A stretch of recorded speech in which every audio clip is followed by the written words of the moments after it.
Thank you to Reinhard and Anna and anyone else who might have been involved in deciding to invite me. This talk will be more theoretical than more on the theoretical side than the ethical side, but I'm happy to discuss ethical implications of the work towards the end. And this is a paper. This talk is based on a paper which is coming out in the Journal of Computational Linguistics. It should be out. Actually, I just checked a second ago, and you can actually already see it on the website. But I think for some reason it's not slated to be out for a few more days. And it is in a computational linguistics journal, but it's sort of the first swing at a larger and more philosophical project, which Raphael and I are working on now, which is sort of a general theory of competence for artificial systems. Anyway, this let's jump into it. So the basic idea is that we have a challenge that I'd like to describe when evaluating large language models. There's a whole family of questions that are obviously philosophically interesting about cognitive capacities. Are language models rational? Do they have understanding? Do they have knowledge? And what are the cognitive mechanisms on the inside that would make those claims of that form true or false? And one of the big difficulties in trying to work out the answers to a question like that, which is well known from work in animal cognition, is that when a system is very different from the human base case, it's hard to know what counts as success. So there are two mistakes that you could make, sort of twin risks here. One is that you could put too much emphasis on the human variant of the cognitive capacity and treat it as the only measuring stick. And that would be a form of that would be a form of anthropocentric bias, which is what I want to talk about here. That might be slightly less familiar than another bias, which probably strike people as more obvious, which is anthropomorphic bias, which means projecting human qualities onto something that doesn't really have them, or doing so without justification. Yeah, so this talk is really about the second of those two, the anthropocentric bias, or second on the slide. Okay. So you could talk about anthropomorphism as being too eager to recognize the capacities of language models as instances of our own capacities. This is just another way to introduce it. And anthropocentrism as refusing to acknowledge genuine cognitive competence that differs substantively from human cognition. And as a sort of motivating slogan behind our methodology in this paper, the idea is not to bias our investigation of the models either towards the human case or away from the human case, but instead try to pursue a sort of open-minded empiricism. Elliot Sober put it in an animal cognition context in the following way: the only prophylactic we need is empiricism. Okay. So the setup of the talk is based on the very old performance competence distinction, which goes back to Noam Chomsky in 1965. And it is, sorry, I've my kids just came in and one of them is crying. So the Chomsky 1965 distinction between performance and competence was central to his theory of grammar and grammatical understanding, on Chomsky's view, there is a computational mechanism in the mind of each, language competent human, but the expression of the competence that is endowed on the individual in virtue of having that computational mechanism, that can be interfered with by all sorts of auxiliary factors, all sorts of things like, for example, if you have a speech impediment of some kind, you might not be able to express your otherwise perfect understanding of grammar. And you could sort of see this paper as performing an intellectual judo move on the Chomskyan position. Now, I have a deep respect for Noam Chomsky, and I think a lot of his ideas are excellent, but he's well known for, in fact, he published a New York Times editorial a few years ago suggesting that deep learning and large language models in particular have literally nothing to tell us about understanding grammar and syntax and language. So he's very skeptical that the powers of a large language model, the competencies of a large language model, have anything to do with human competence. And this paper is sort of using his performance competence distinction to make room for a sort of more flexible view of how we test for competence in language models, which will generally tend to reveal more competencies than you might otherwise have noticed. Okay. Right. So classic cases, just to give you the intuition, when you are constructing a benchmark test and trying to figure out if a language model has a particular cognitive competence, you can get a good result, and so that it can pass the test, but you might nevertheless be skeptical about whether it really has the competence. So that would be a challenge to the inference from performance to competence. And you see that kind of challenge all the time when people say that the language model simply memorized the results, or the language model used some kind of shortcut reasoning, which won't generalize. Those are probably familiar to everyone. But then there's also the opposite inference, which is when you see bad performance, it doesn't succeed on the test. It might nevertheless be the case that it has the competence, but there was some other factor that interfered with the performance. And that is the kind of failure of the inference from lack of performance to lack of performance to lack of competence that we want to put some pressure on here. And so a classic case would be an anxious student, or maybe a student who has a migraine headache could even be a better example. So you could have the best student in the class, but on the day of the test, that student has a migraine, and it prevents that student from being able to concentrate, and they don't do a good job on the test. Doesn't mean that they don't know the material. Okay. Okay. So yeah, I guess I've already said this. But just to tie it back to the anthropocentric bias, in human psychology, in developmental psychology and cognitive psychology, these inferences are drawn and challenged sort of evenly, symmetrically in both directions. But in the large language model research, it's almost always in one direction. It's always bad performance leads to lack of competence, but good performance doesn't always lead to competence. And so it's that asymmetry in our habits of challenging the performance competence inferences that suggests what we're calling anthropocentric bias. Oops.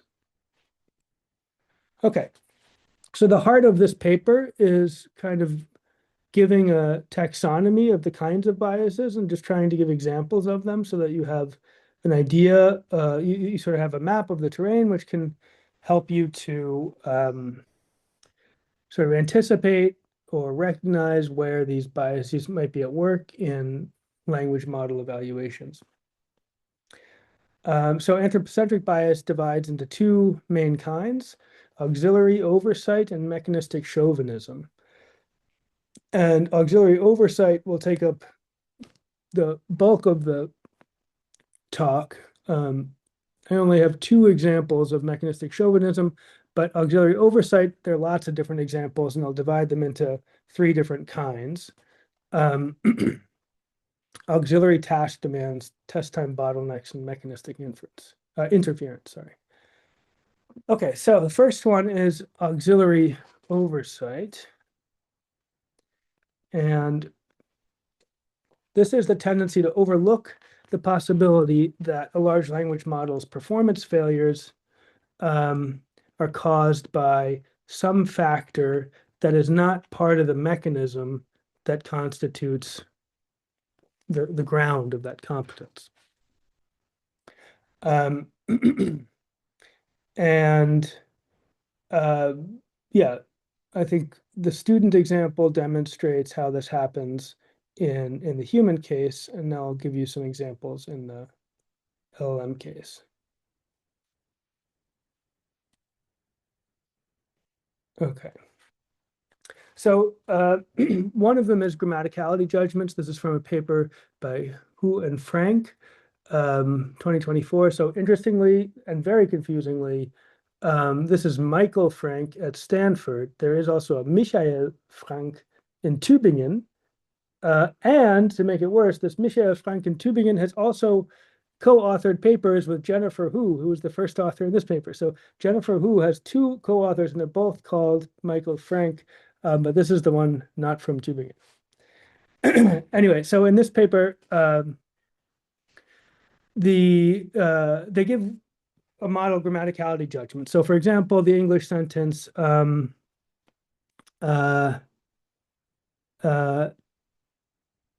the students have a test and the students has a test. Okay, I think you can all hear that one of those is wrong. So you just give lots of pairs like that and you ask the model to figure out which one is better.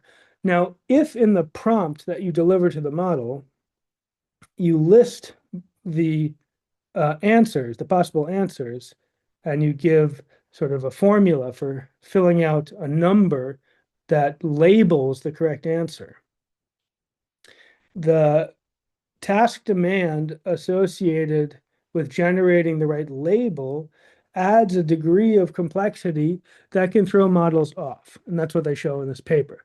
So what you can do instead is just look at the direct probability judgments, which are in the final layer, the logits of the model, which give you kind of a confidence judgment of the model. And then you just give the sentences directly to the model, and you look at how confident it is in its understanding, in the probabilities it's assigning to the tokens it's about to give as output. And that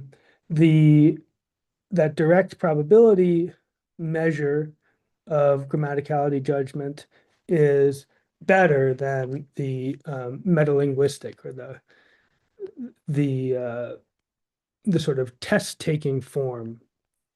Okay, and the idea here is that, just like when you are doing some experimental methodology with, let's say, testing children, you have to be aware that the form in which you provide the material might influence the ability of the children to succeed in the test, right? You could have, this is about the external validity of the test.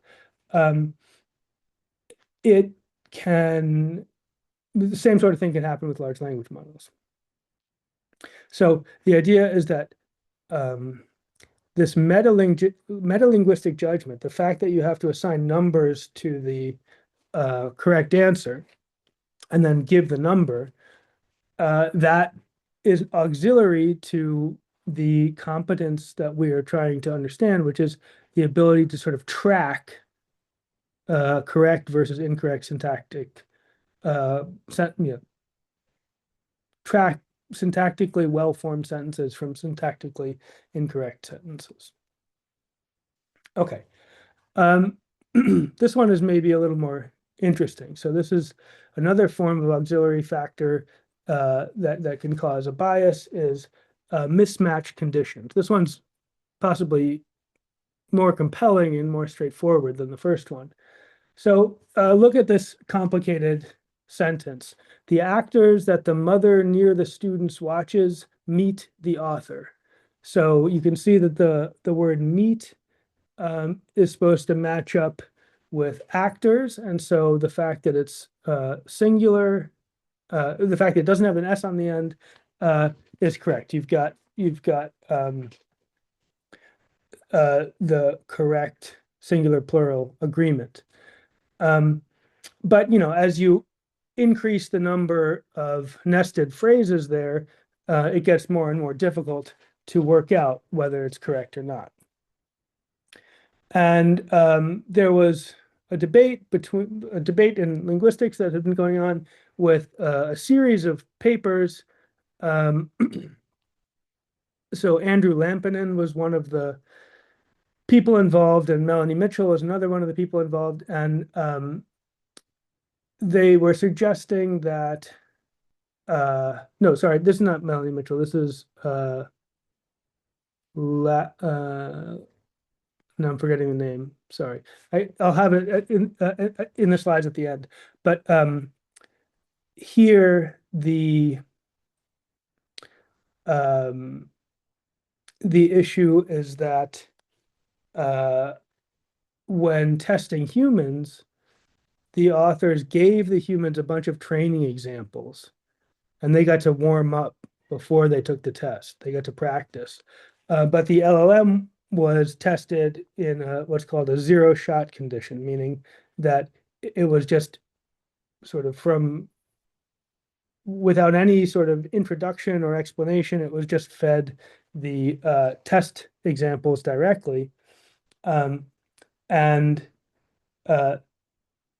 what Andrew Lampinen showed was that once you match the number of training examples that the humans get and the training examples that the large language model gets, the large language model outperforms the humans on grammaticality judgments. Okay, here's another example. This one is about analogical reasoning. So the cognitive capacity that we're looking for here is whether you can reason by analogy. And in cognitive psychology, an old and well-established experimental methodology for investigating analogical reasoning has to do with understanding letter strings and seeing a pattern in the string of letters and trying to extract that pattern and then apply it to another letter string. So this is a maximally simple example. The examples in the paper are actually a little bit more complicated, but this gives you the idea. So you start with the string AB goes to CD, and then you might reason that, okay, CD just follows AB. So if I am given EF, the answer will be GH. And okay, so both humans and large language models are pretty good at that. But Melanie Mitchell then showed that in a clever, very nice paper, that if you permute the alphabet, so you take a bunch of letters in the alphabet and just switch the positions, and you can do this systematically. You can do it with just 2 letters, or you can do it with 10 letters. Then as you increase the number of permutations, the performance of the large language model drops off.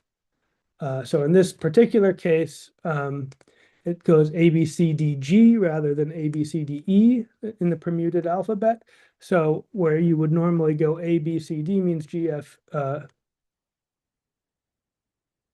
G, H, you would go to E, H instead. Okay, so so that looks like a case where the humans are good at this kind of analogical pattern matching and the large language models are bad. But it turns out that in order to, you won't see this so much in this example because it's so simple, but as the examples get more and more complicated, what you have to do in order to solve it, to solve the task, is to count the number of letters you have to count how many steps in the permuted alphabet a certain letter is indexed to, and then use that number to figure out what the right answer is. And large language models, at least of the form that we're being tested here, which is just a basic transformer, don't have any mechanism built in for counting. Now, it might seem like a bit of sleight of hand, but the crucial thing is that counting is not supposed to be conceptually necessary for analogical reasoning. So if you give a large language model a Python interpreter that lets it count perfectly, then it can solve the test without trouble. Okay. Now moving on to the third kind of auxiliary factor. So this is oh no, sorry, I'm only on the second one. This is now called test time computational bottlenecks. And the idea here is that there could be, let's say, computational resources such that if you run out of them, you can't do the task. And it might be that we don't give the model enough of a certain resource to perform the task, and when you do give the model enough, it does okay. So I need to give you a little background here to understand the experiment. So this figure on the screen is from the original Wei et al. Paper on chain of thought reasoning. I think you're probably all familiar with chain of thought prompting. The idea is that if you simply ask a model to a question like these little word problems for these little easy sort of mathematical word problems, it might get the wrong answer, but then if you give it examples of the kind of you give it examples of a solution to the problem that involves reasoning steps, and the model then tries to copy the examples by outputting intermediate reasoning steps along with the final answer, it will tend to do significantly better. And there's an interesting debate about exactly why that is, but part of the answer is that it just has more computational depth because it has a number of, it has a lot more tokens to process when it outputs intermediate reasoning steps. Okay. So the analogy here is that giving a language model chain of thought prompting is a little bit like giving it pen and paper to work out an answer. Okay, now modern language models that of the sort that you might use all are built on top of that idea of chain of thought prompting. So large reasoning models are models that are trained to optimize the use of that chain of thought generation. So they're trained not only to mimic high quality chains of reasoning, they're also trained with reinforcement learning on the kinds of reasoning that you see in mathematics and computer science, where the goal is not simply to have more and more reasoning, but to have the intermediate steps actually correct, where there's verifiable rewards at each step. And yeah, so in these cases, you might, well, there's going to be a budget.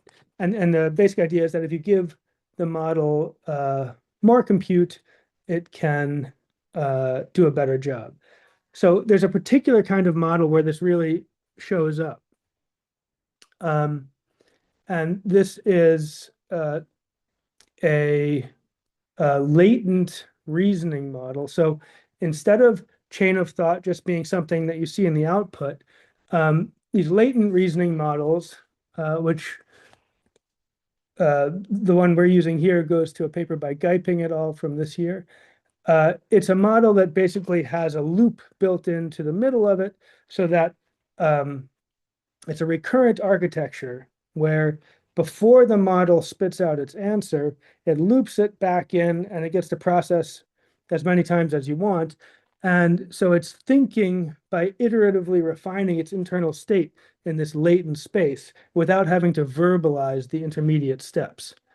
Now, this is philosophically interesting for another reason apart from the worry about bias. It's interesting because in chain of thought, what you're doing is giving the model more processing power, as it were, more reasoning power by extending the sort of verbal output that it gives.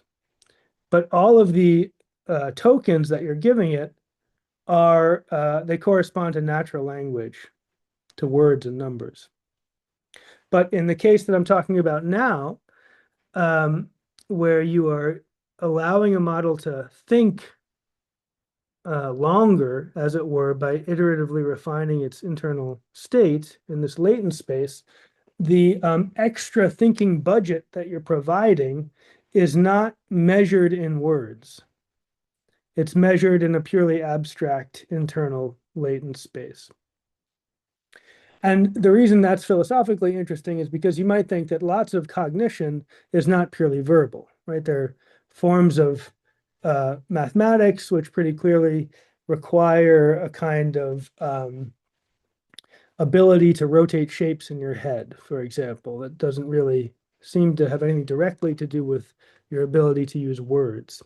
So it might be that by giving a language model this kind of abstract ability to think longer before giving an answer, you can unlock other kinds of reasoning that we haven't seen so far.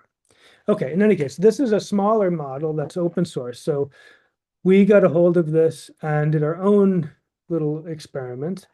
And the task in this experiment is, it's called the Winogrand task. And it's pretty simple, that you get a sentence like this. I tried to make mini lamps by using glow sticks and mason jars.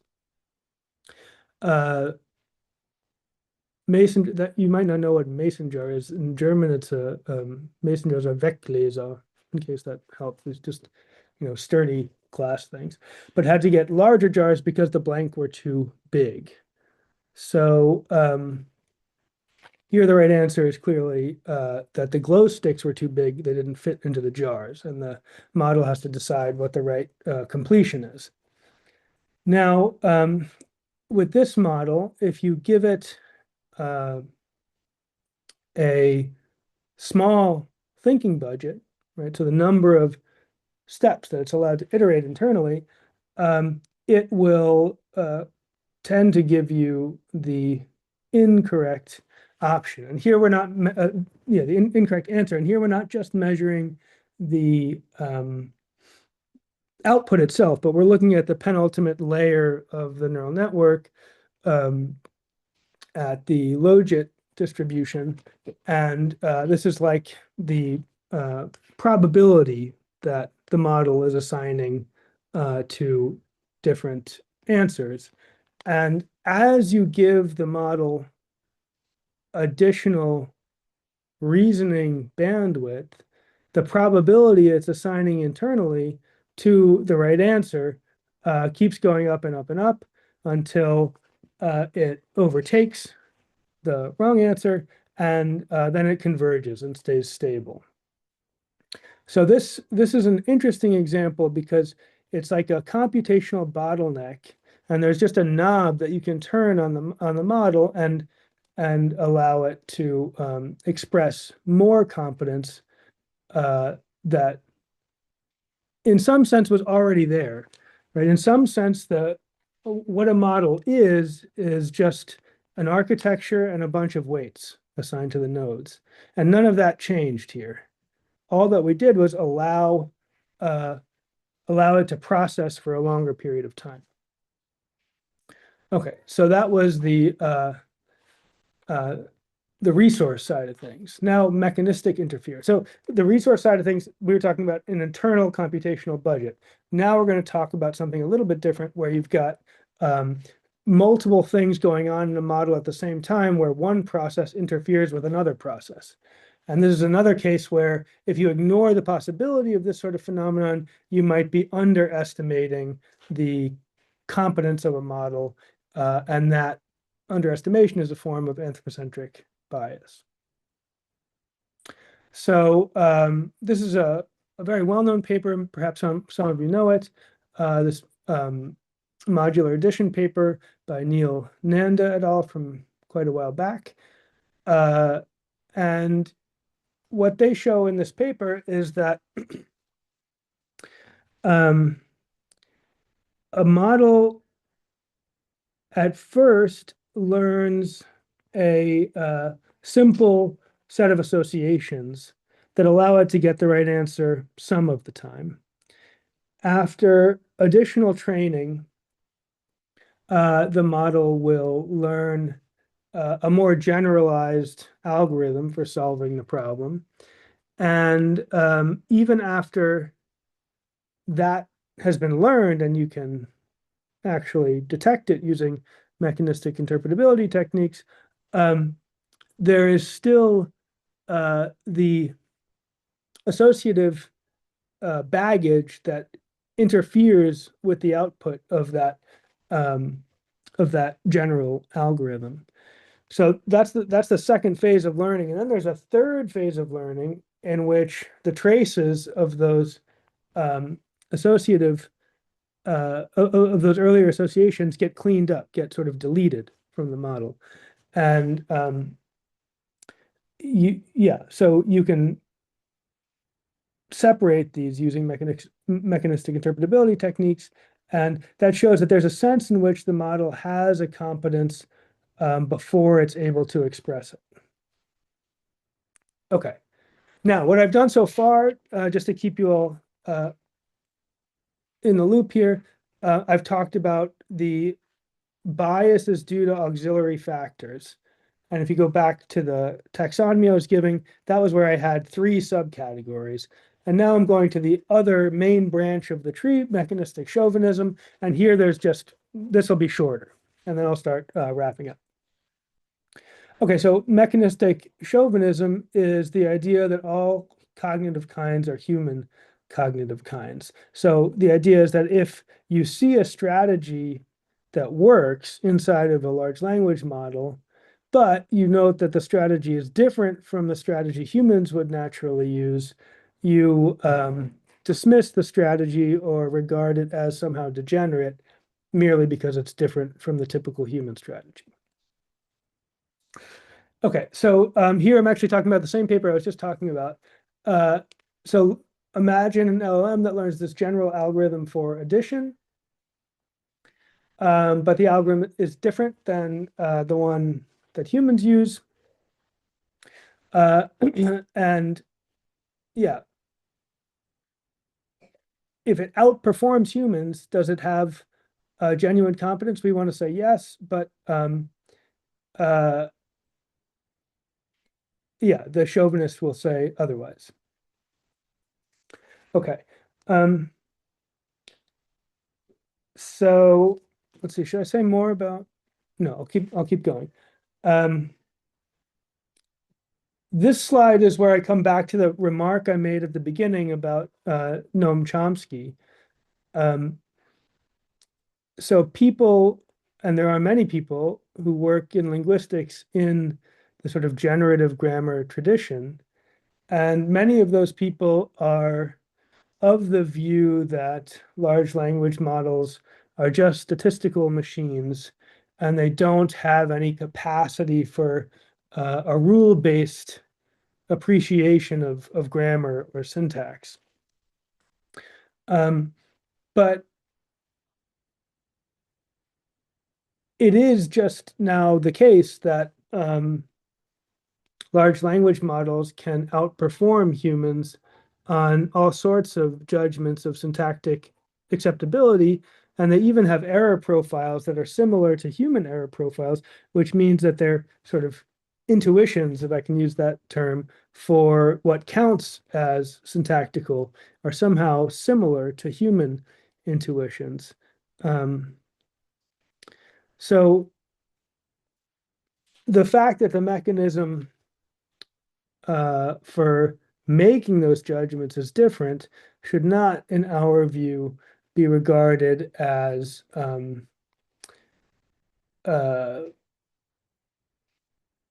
it should not lead us immediately to regard the mechanism as a degenerate one that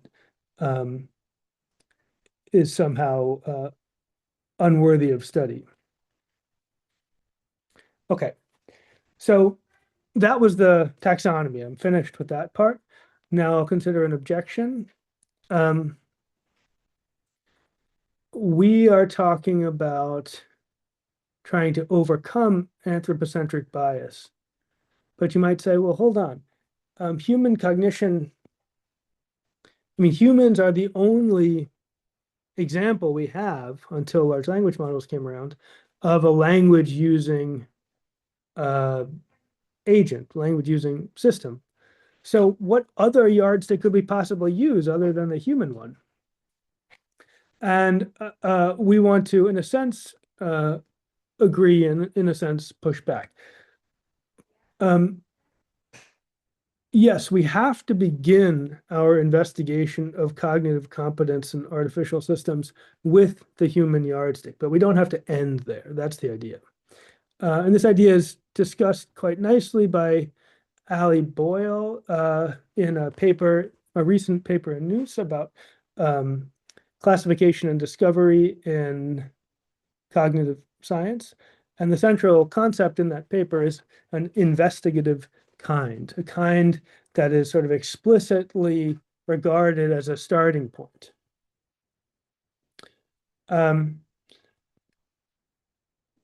Let's see. Yeah, okay. So in that paper and in a few other papers that we discuss in our paper, what you see, or what we should hope to see, is an iterative cycle where your understanding of the set of tasks that are relevant for judging the presence or absence of a capacity, your characterization of the capacity itself, and your understanding of the mechanisms that underlie that capacity, all these three things should be updated over time by in a process of sort of they have to be weighed up against each other, right? So as you learn more about the capacities that a system has, you're going to update the list of tasks that you think are most appropriate for demonstrating, revealing those capacities. And likewise, as you refine your understanding of the mechanisms that enable those capacities, you will update your account of the capacity itself. And as this iterative cycle of research continues, what we should expect and also welcome is that the initial characterization of what it takes to have this cognitive competence will drift from its anthropocentric origins, right? And hopefully it'll help us to come up with sort of a better cognitive ontology for machine intelligence. Although one hesitation there is just that machine intelligence seems to be changing so quickly all the time, we don't have much of a stable target. Okay, so the sort of final substantive point here before I wrap up is that another sort of motivating force behind the analysis I've been trying to give is that you want these debates about what a large language model can do to be empirical debates. And in order to preserve the empirical character of these debates, right, you shouldn't just be making a priori judgments. in order to preserve the empirical character, what you have to do is be careful not to let facts about the implementation level creep into the criteria that you employ, whether explicitly or implicitly, for the cognitive competence itself. And the reason for that is obviously the substrate in which a computer program is implemented has very little to do with the biology of the human brain. And so as soon as you let those implementation level facts come into your characterization of the competence itself, it will follow immediately that the computer program does not have whatever competence you're interested in. And that makes it non-empirical. You don't have to actually do any research to get to your answer. Okay. Right. One slide, sort of the general role of mechanistic interpretability. So mechanistic interpretability is this family of techniques that allow you to look inside the model and sort of try to sketch what's going on at a higher algorithmic level. And this is quite relevant to sorting through the advice we're trying to build up in this paper. So the problem of auxiliary oversight can be mitigated by looking inside the model to distinguish the absence of a competence from the suppression of a competence. And mechanistic chauvinism, the other bias, can be mitigated if to the extent that we can identify robust algorithms, robust strategies, let's say, within a model that deviate from the human strategy. Okay, so here's the sort of conclusion. Large language models can be right for the wrong reasons, as we all know, but they can also be wrong for the wrong reasons. And the path forward is to supplement experiments that are purely behavioral with mechanistic interpretability and be open to a drifting, changing cognitive ontology with the goal of understanding artificial cognition on its own terms. I'll skip that and stop here. Thank you very much. Thank you very much, Charles. And yeah, we have time for questions. And let me see. So maybe you can just raise your hand or write something in the chat if you have a question or comment. Yeah, Anna Strasser. Hi, Charles. Good to see you again. Hi, Andy. That was really interesting. And where I got a little bit skeptical was where you had this remark that the things are changing so fast and that it's hard to sort of really come up with a theoretical approach because maybe tomorrow you're not describing the actual models you want to describe anymore.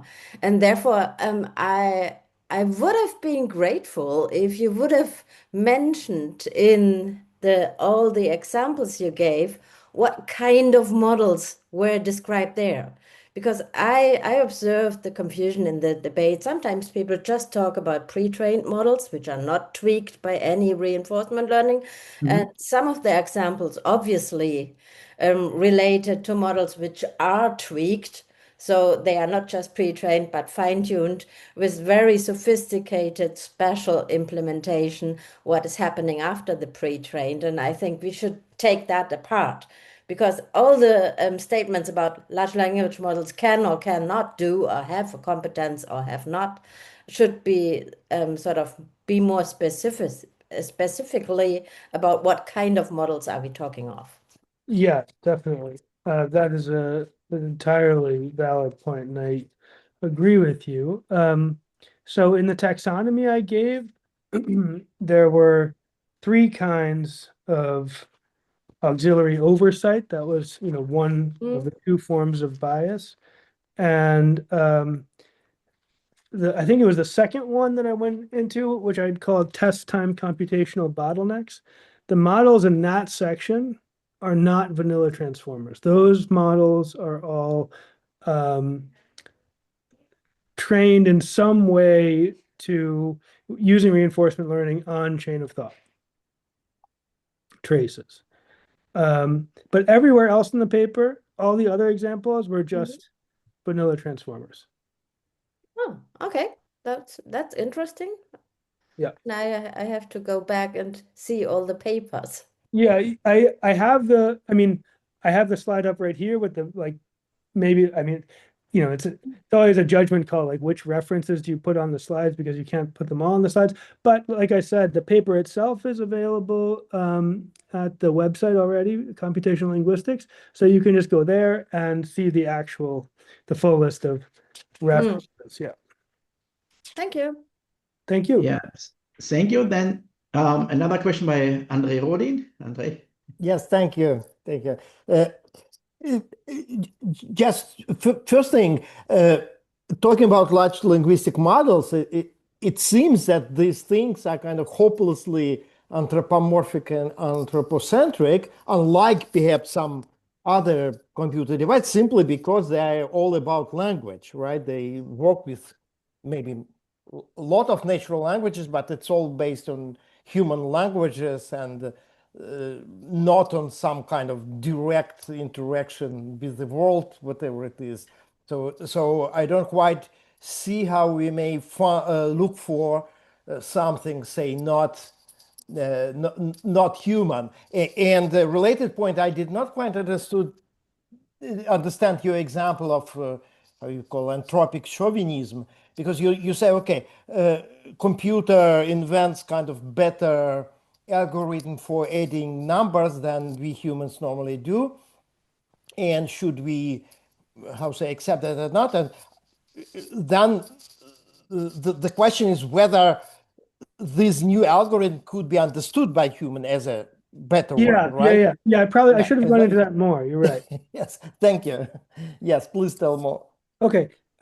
So on the first question, that was, I guess your answer, your question is the one that I was trying to sort of anticipate when I talked about the paper by Ali Boyle.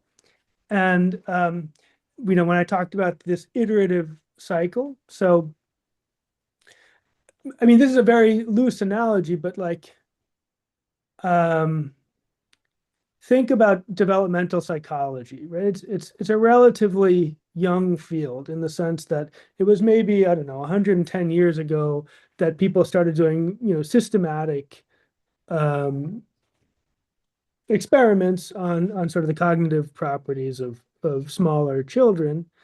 And it took a long time for the community to converge on some methods that were free of some sort of clearly unwanted biases involved in, initial attempts to design these experiments. So I want to make a similar point on the machine side. These systems are radically different from humans, very obviously, in a million ways. And that means we can't presume that we can simply take the methods from adult experimental psychology and transfer them all whole cloth over to the machine side and not run into any trouble. Of course, we're going to run into trouble if we do that. Now, I should be careful about what I say when I say methods, what I mean when I say methods on the experimental psychology side, like things like counterbalancing your stimuli. Of course, that's going to be, that makes sense. That's motivated by a very, very general consideration about the nature of experiments and the nature of causation and so forth.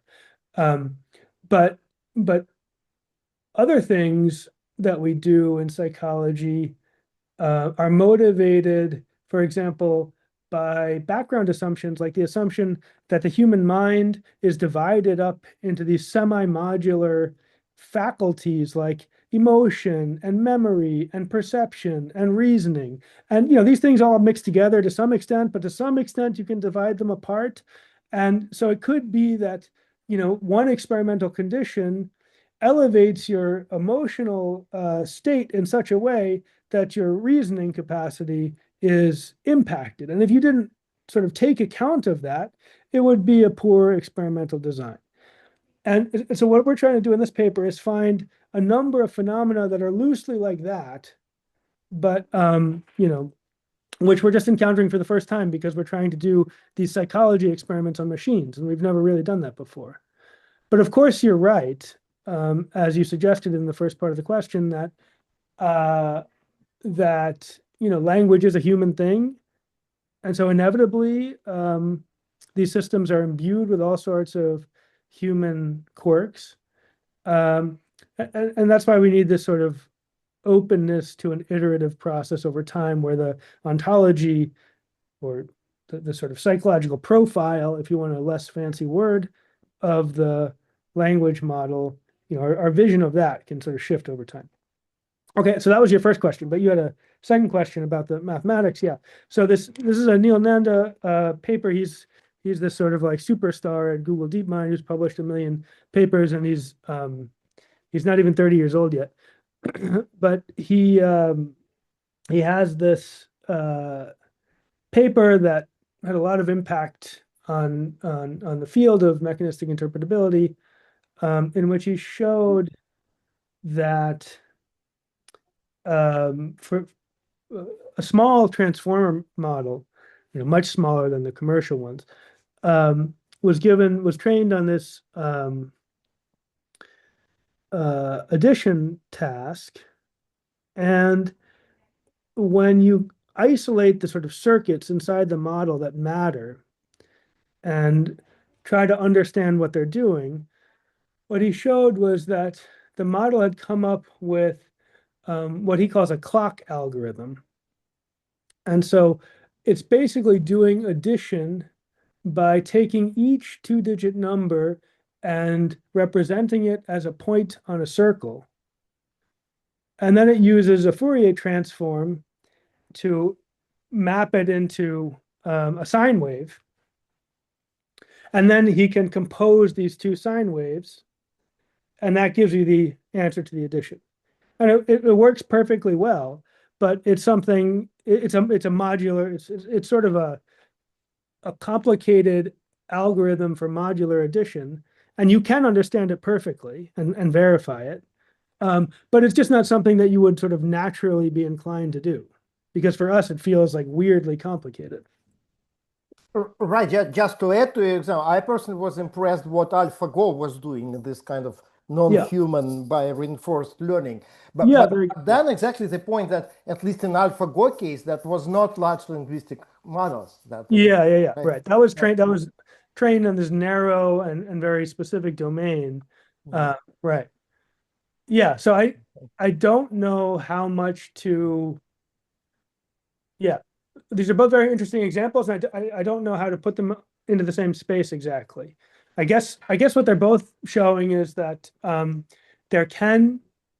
Yeah. No, I'm going to contradict myself. Of course, I do know that the thing that they have in common is that they both show that these powerful computer programs can come up to solutions to problems that we would not have naturally thought of.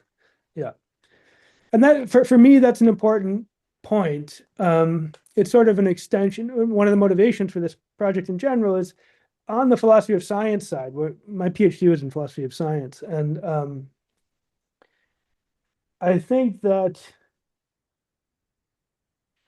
the way we rely on computation in scientific practice today has really changed the sort of patterns of reasoning.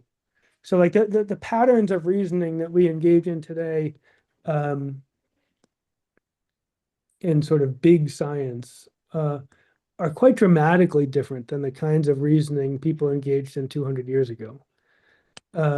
And I think that should not be the fact that that a lot of science is no longer intuitive, that it no longer makes sense from the perspective of our everyday lived experience. Like that shouldn't count against us. That shouldn't count against the method, right? Science should push us away from what we are sort of intuitively designed to appreciate. It should expand our horizons. And this is in a way related to that. Okay. Thank you. Thanks. I mean, I would actually have a question, but we have two other questions which I maybe let go ahead. So Anna, again, please. Yeah, I was wondering, thinking about the elaboration, why certain models make mistakes because you sort of prompt them in the wrong way. Do you have sort of a list of reference inferences which sort of give people maybe a lesson about prompt engineering? So if we want a machine to solve a certain task, you have to formulate it in that way and be careful because otherwise it's sort of overwhelmed with the linguistic formulation and stuff like that. Good question. No, I don't have a neat and tidy list except for like what's in this paper. I suppose, there's advice about this all over the place in many places, Yeah, but the advice is never based on theoretical considerations. And right. it would Yeah, I mean, be very nice to sort of say, because they cannot handle that and that, you yeah, have to formulate the task like that, and yeah. then you can rely on a performance which is based on a competence in that way. Yeah, I mean, I guess that sounds like a very good large research program. Um, Yeah, please do it. I got other things on my plate right now, but that is, I mean, that's a cool idea. I suppose this this paper is trying to sort of set up the backbone of a list like that. Hmm. But we only have, on the order of 4 examples for each kind, maybe 3 examples for each kind. And so to do that in a very systematic way and just, give a library of examples that it seems very unwieldy because a language model is, of course, a very flexible thing. You can type anything you want. So how do and language is, of course, combinatorial, which means the number of possible prompts is essentially infinite. So how do how do you cover that space? I'm not sure. It would be funny to have a book, How to Educate Your Large Language Model to Perform Better. Yeah. Yeah. But I suppose, yeah, you could sort of start with the perspective that we articulate in this paper Mm. and then gather, all the more practical advice about prompt engineering and try to bring the two together. That would be interesting. Thank you. Okay, thank you. Cyril? Hi, Charles. Sorry, I missed the beginning of the talk, so maybe it's totally beside the point. I was more wondering how you characterize the extension of what is cognitive here. So it's more or less a follow-up to your comments about the fact that we're using computation, it just changes how we reason. But it's also going to be true across cultures. So whenever you're using new tools, and you just maps or paper or space, I mean, the ways you're carrying out your task is massively changing. Just take, for example, additions. And if you have paper or if you do that with mental addition, and still, I guess it's going to, all the kind of things are going to count as mental or cognitive tasks. So how do you have a way just to remove this problem, at least maybe for your paper and the kind of task that you have in mind for which cognitive would be, well, at least sufficiently well defined so that there is this comparison things that makes sense? Yeah, no, that's a very, very good question. So first I would want to distinguish between mental and cognitive. I suppose I take the term mental to be bigger and possibly a bit harder to, deal with at the level of definitions. But yeah, it's a completely fair question, especially with respect to the term cognitive. Like, what are the bounds of the domain that I'm interested in here? And I suppose this question is particularly interesting for people who are skeptical about the capacities of large language models. So if you had the view that all a large language model can do is memorize its training data and then sort of reproduce something that it's already seen. Now, there's good empirical evidence that that is just not the case, but if that was sort of your hunch, then you would say, well, none of this stuff is really cognitive. It's all just this sort of simple memorization. So yeah, I take, and this comes out in the second paper we're working on together, Raphael and I.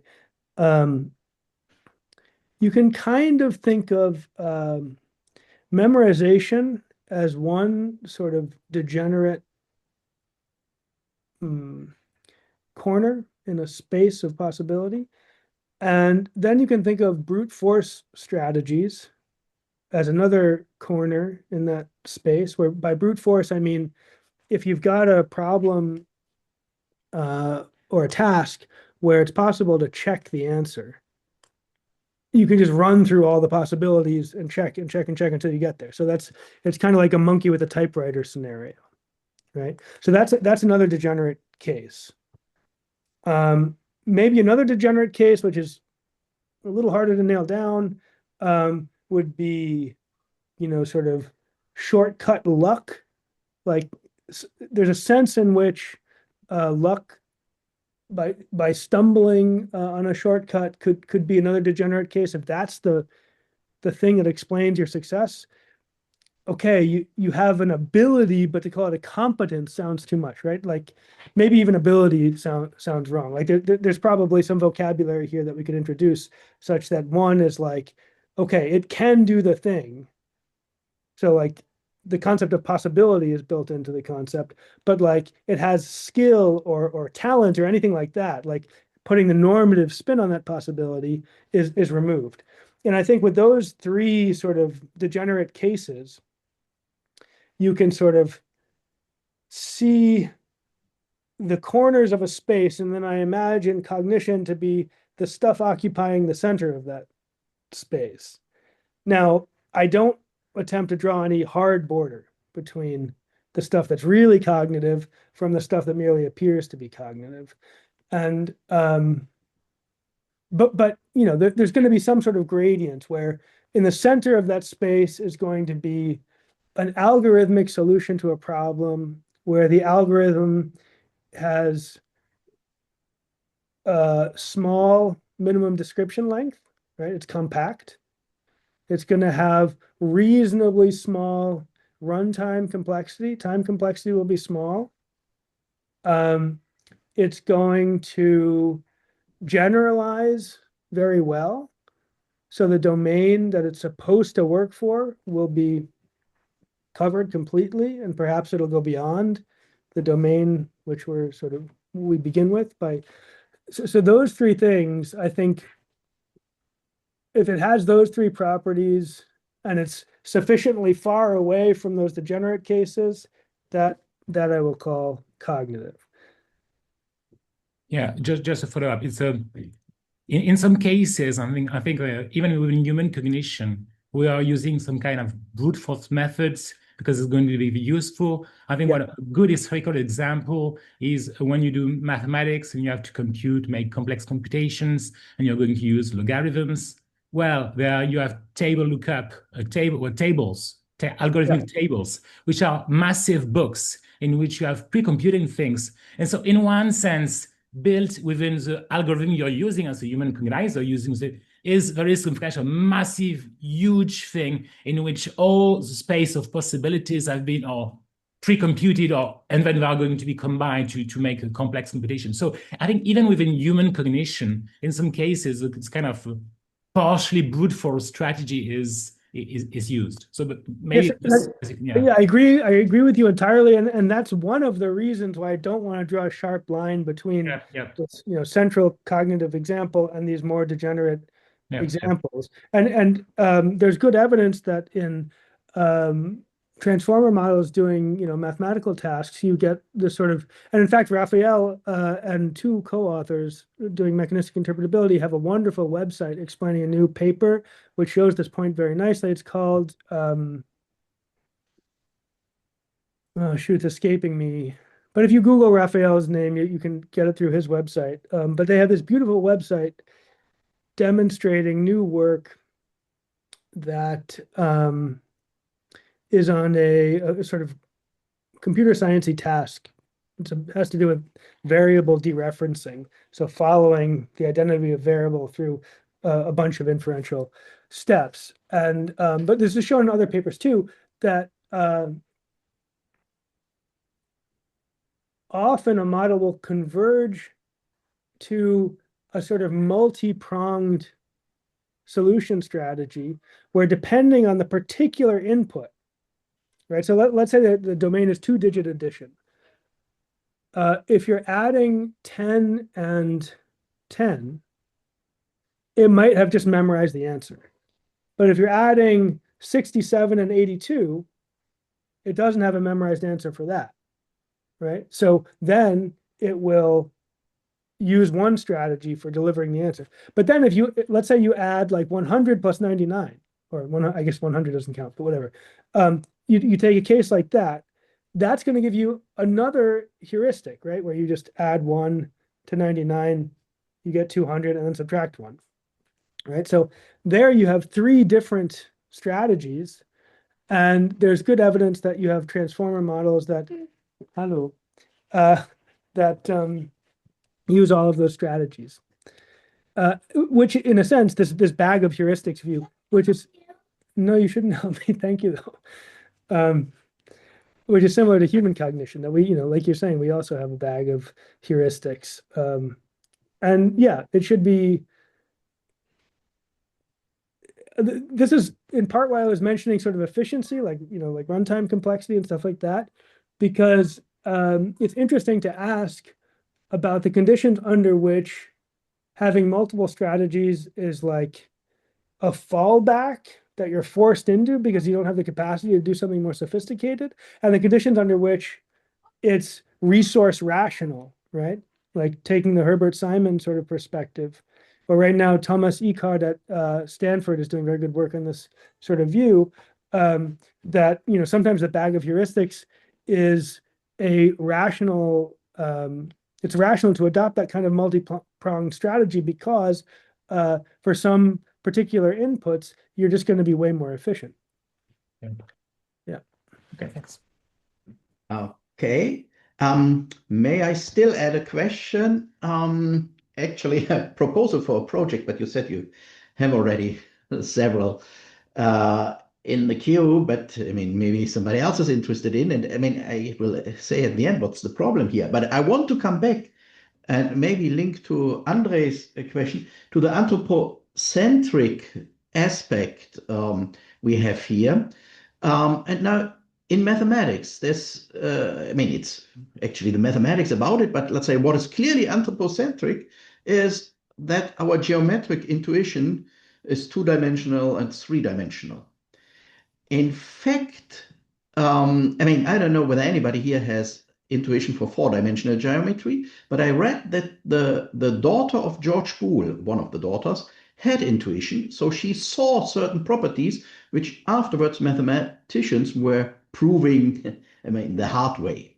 So, I mean, I don't see any reason why large language models, or saying better, artificial intelligence neural network should not develop intuition for 4, 5, 7, 28 dimensional geometry in the same way as they, I assume, should be able to do like humans for 3-dimensional geometry.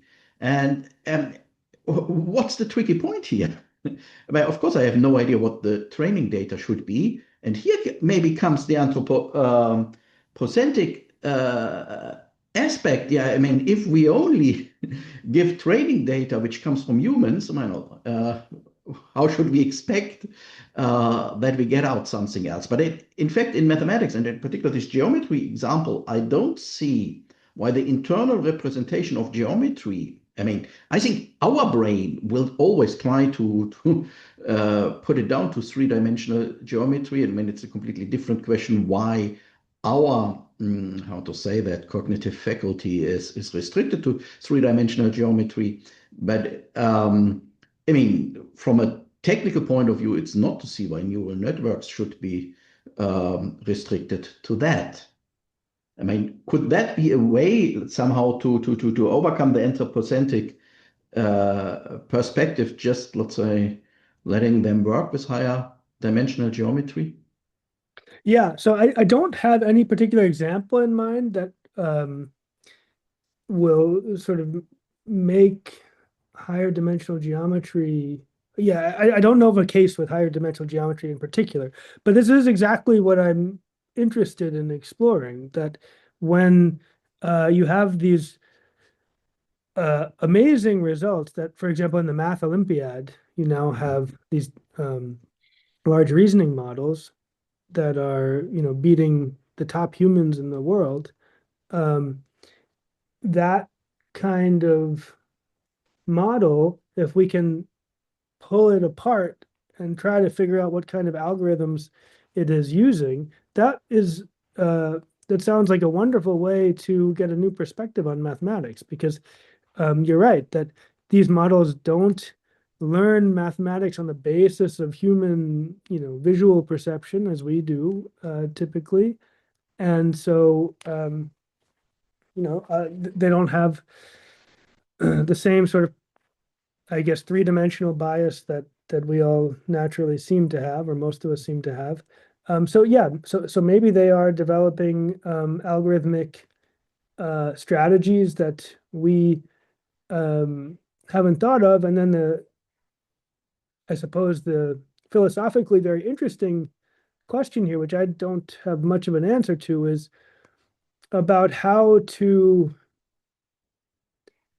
articulate the borderline between cases where the algorithm that they're using is one we can understand, like in the clock algorithm for modular addition, and cases in which it's we just don't have the concepts to represent it in a way that we ourselves can appreciate or use.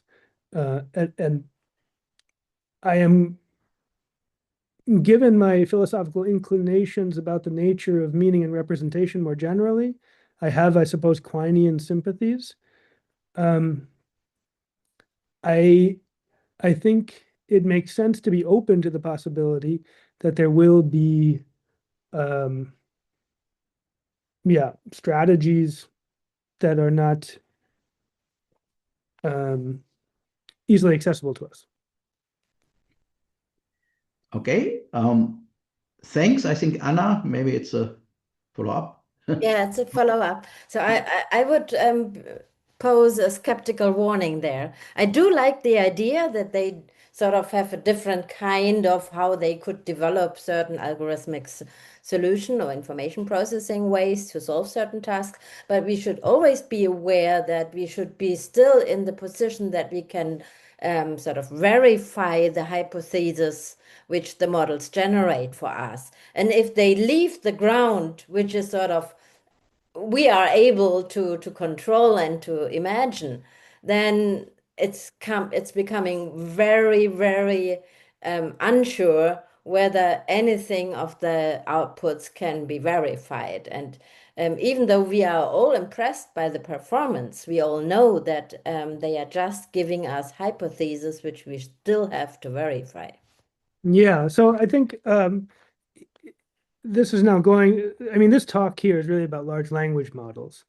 And but this, your question, Anna, goes to, I guess, a larger issue with artificial intelligence more generally. And I think maybe it comes out very clearly in models used within the natural sciences or in material sciences and biology, et cetera, and like famously AlphaFold for protein folding and stuff like that. Yeah, so at the point at which we get an output, we don't know in those cases whether it's correct or incorrect. And it takes a lot of empirical experimentation, a lot of careful work after the fact. But in biology, at least, there's a whole sort of world of experiments waiting to be done, which, once performed, will tell us whether the model got it right. And then to the extent that the model's predictions are validated. That gives you lots of interesting intellectual opportunities, both for making the model better, because then you have a reinforcement learning signal that you can grasp onto and use to improve the model, but also just because whatever strategies the model is employing might give us tips for, how to think systematically about the problem in ways that we hadn't thought of before. And I suppose that general sort of optimistic orientation towards this issue works in principle with mathematical examples as well. Yeah, I mean, if there are cases of like unverifiable proof, that brings in a whole nother bag of philosophical problems that I'm not exactly prepared to deal with. But yeah, I do like this sort of optimism. Okay. Andre? Yeah, if I can, it's actually similar to what Anna just said in the same direction. Now, first, about example of high dimension, I think what we do know about high dimension, actually, we very much know in an intuitive way. So probably we do not have the same, how say, kind of intuition that we have like in 2 dimension, 2, 3, but we still reason about high dimension kind of, in a sense, reducing it to lower dimensions. And actually, what we know, topologically at least, starting with dimension 5, things actually become much simpler. So I don't think we should imagine this picture that we're just somewhere in the bottom and there is something that inaccessible for human brain. I think it's not quite right. And then, of course, I agree with Anna that even if, and apparently that's the case, right, that kind of reinforced learning particularly may actually discover something that we could not discover otherwise, right? But then there is an important, how to say, choice. Either we are just happy saying we don't understand how it works, but we may have some general arguments that it's still a proof, right? Or we really trying to understand it, what really, and kind of extend our own understanding using machine. And of course, I'm completely for the second option and not for the first option.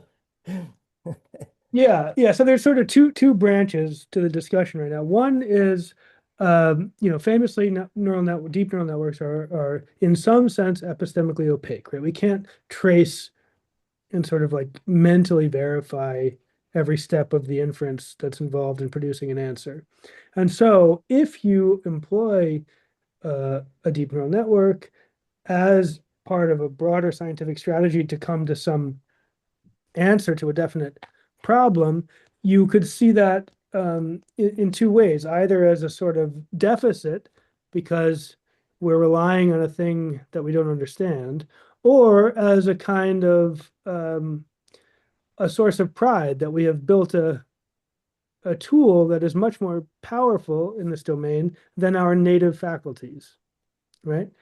And I think you can sort of I think both of those can be true at once. So we can regret, we can sort of rationally regret the lack of understanding of the information processing procedures internal to some large model and hope to learn more about how it works. And at the very same time, be proud of the fact that we've got a model that can sort of verifiably do things for us that we couldn't otherwise do. I don't think those two things are in sort of logical tension with one another. Right. Thanks. Okay. Starts to get a longer discussion. We should have a look on the time, but I think 1 hour and a half in sum, it's okay. So we still have some minutes. Anna? Yeah, so maybe I would cautiously object to what you have said, because I think the problem Reinhard Kahle was describing was that it could be well possible that certain information processing would be developed by models which we didn't develop. So it's a distinct new cognitive procedure.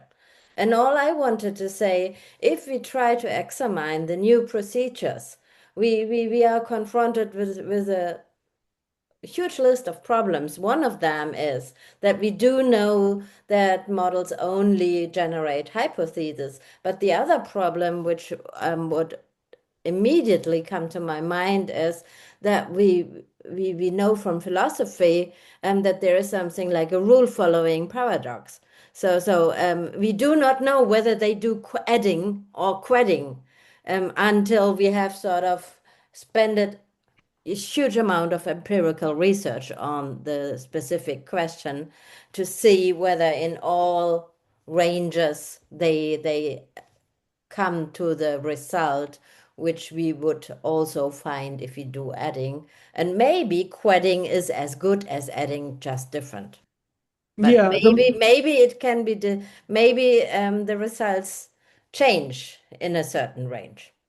yeah. And So I'm then thinking, you have an interesting kind of mistake that can be discovered. And I think we should be prepared to look for those mistakes before we be too optimistic what's happening there.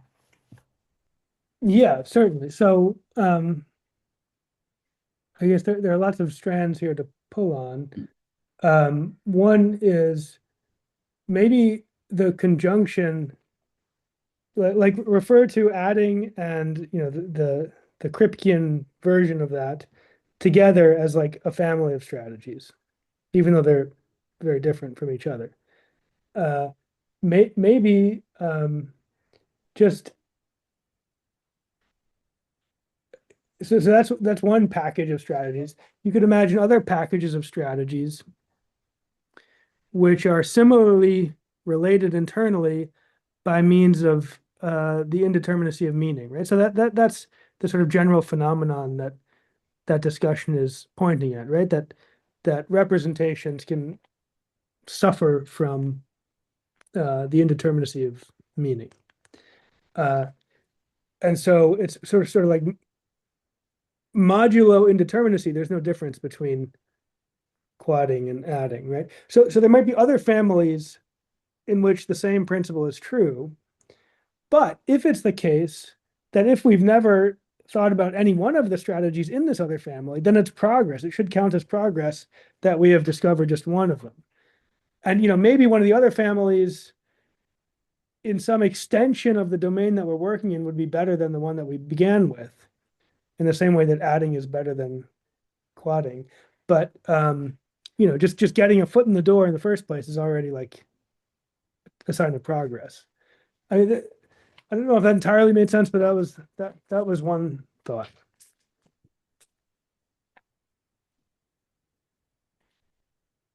Okay.